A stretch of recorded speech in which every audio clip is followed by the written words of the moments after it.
I want to show you a sample of the type of comment that I got yesterday on my Wall Street Journal video.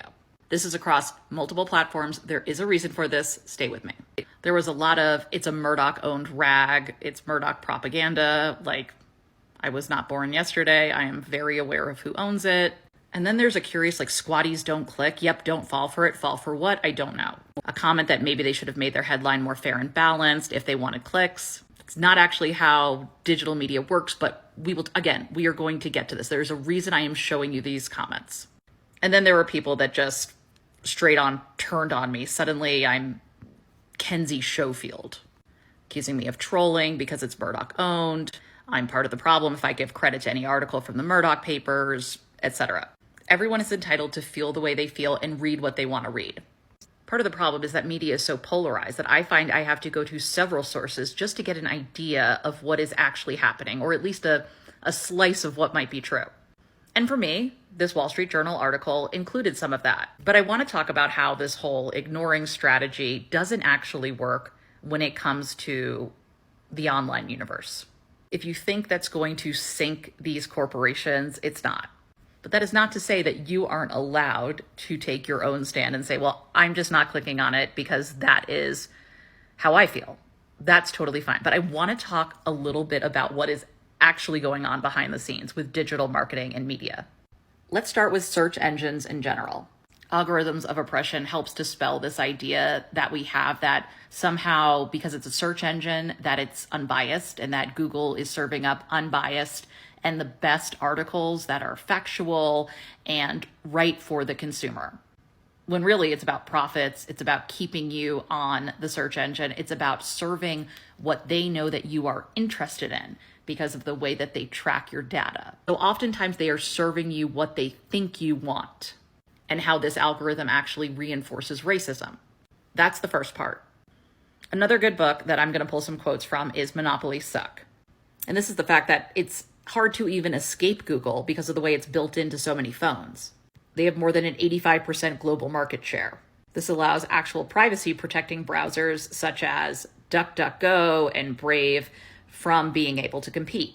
This book is from 2022 and it mainly mentions the monopolies, Facebook, Google, YouTube, but I think a lot of this could be applied to other social media platforms as well. So continuing on, quote, for Facebook and Google, your anxiety maximizes profits. I'd also say for Twitter. It goes on to say that while most people think Facebook and YouTube's main problem is they can't remove hateful content fast enough, it's actually not that. The problem is these kind of platforms actually boost hate and disinformation because they prioritize engagement, and posts that bring out something in the viewer are more likely to result in engagement, likes, comments, shares, etc. Quote, this keeps users on the platform longer because content that provokes fear and anger, the most incendiary content, engages humans the most. And engagement makes these companies the most money. We cannot forget how profit-driven the way we receive media is, not just from the newspapers online that want us to click and share their stories, but even just how they are served to us on social media and through Google. Moving on, their amplification of hateful content is not an inevitability of the internet or human nature. It's a business decision. And I think newspapers online know this, and so they feed into the best way to maximize their profits, which isn't always in line with good ethical journalism, such as the way headlines are written, things like that. So one argument could be, well, media should just stay away from these platforms. They can't afford to. Facebook and Google, quote, have outsized control of the flow of information worldwide. Quote, if competition existed, purveyors of hate, fear, and disinformation wouldn't have as much of an impact. They wouldn't be able to reach potentially 2.3 billion users on a single platform that boosts their hate, end quote. Here's a biggie.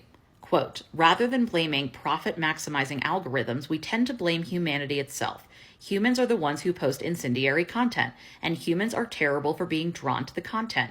But the algorithms prioritize a much bleaker picture than reality reflects because they bury the middle of the road, reasonable and even-toned content. And then obviously this is amplified when you are siloed into these echo chambers. This is specifically about Facebook, but quote, Michelle Obama's slogan, when they go low, we go high, is not compatible with Facebook's disinformation amplifying algorithms. Countering hateful propaganda with positive messaging is just not possible because Facebook's algorithm will amplify the hate and bury the unifying message, end quote. This is probably true for most social media platforms. Individual people are not the problem. The problem is so much larger. It's bigger than journalists writing stories. It is bigger than even some of the media conglomerates because they are so dependent on the way news is shared online. The whole thing has been a recipe for disaster when it comes to, in my opinion, good, fair, and balanced reporting. And I think learning how to read media critically will allow us to look at a story with a negative slant and find the problems, but also find the kernels of perhaps truth, perhaps just good questions. I personally do not want to live in a world where we cannot read anything because of the owners, and it gets to a point where we are distrustful of any and all media. Like, I think that's where conspiracy theories really start to thrive. And I don't subscribe to that. There are articles in tabloids that are complete BS. I mock them here regularly. But just as a bombastic, nasty, completely negative article is typically void of facts and shouldn't be trusted, I also would be wary of any article that is overly glowing and praises and also leaves out information. I don't think it's good to live in the extremes. Right now, the answer for me is just to go in reading with my eyes open, knowing that a Wall Street Journal piece, Wall Street Journal is owned by Rupert Murdoch. Rupert Murdoch is being sued by Prince Harry. Understanding that they have a more conservative, older, whiter fan base that is reading, and that is going to lend to a negative slant for a Harry and Meghan article. And that nonsensical headline is going to elicit feelings like hatred, fear, incendiary feelings that people are more likely to share online. And that is playing into the algorithms that these newspapers need to compete in to survive. I'm not saying any of this is good or just and that it shouldn't change. I just want us to realize how much bigger this issue is. And again, I truly think learning how to consume media will allow us to intelligently and confidently read any media source and be able to take away what we need and to leave the rest, and to build the picture of what's happening on our own with the help of various articles and various outlets. And yes, it says a lot about the state of media that the almost fair and balanced at parts article that I could find looking at Harry and Meghan's overall career path post-British royal family was this piece from the Wall Street Journal. Is it perfect? Absolutely not. Is it the only article I'm relying on to build this picture? No. Do I hope that they find a long-term success strategy that's sustainable and makes them happy? Absolutely. They are human beings. They are not caricatures. So those are just some thoughts on what's happening in the digital landscape and how it informs what we read, what we react to.